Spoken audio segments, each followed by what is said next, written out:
মাননীয় স্পিকার, আমার এলাকা 100 ভাগ হলো কৃষি নির্ভর এলাকা এবং রাস্তাঘাট নাই বললেই চলে।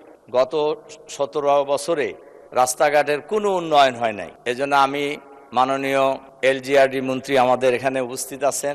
আমাদের হাটিকুমরুল মোড় থেকে বাগাবাড়ি পর্যন্ত রাস্তা যদি 4 লাইন করা হয় তাহলে জনগণের চলাচলের জন্য অনেক সুবিধা হবে। এর পাশাপাশি 2টি হাসপাতাল আছে।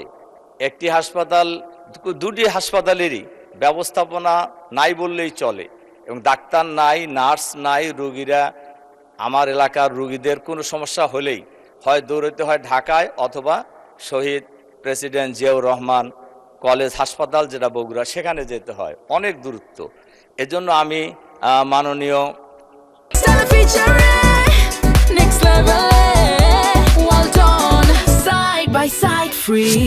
স্বাস্থ্যমন্ত্রীর কাছেও অনুরোধ জানাবো যে এই হাসপাতাল দুটি আধুনিকায়ন করার ক্ষেত্রে কি কি পদক্ষেপ নেওয়া যায়।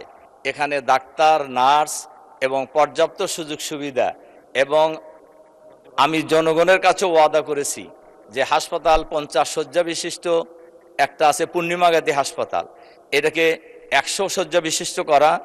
আর উল্লাপাড়া উপজেলার প্রপারে কাওয়াক হাসপাতাল একটা আছে যেটা 30 শয্যা বিশিষ্ট, এটাকে যদি আমরা 50 শয্যা বিশিষ্ট হাসপাতালে রূপান্তর করতে পারি তাহলে জনগণের জন্য চিকিৎসা সেবা পাওয়া অনেক সহজ হবে এবং প্রয়োজনীয় ডাক্তার, নার্স এবং ধন্যবাদ মাননীয় সদস্য।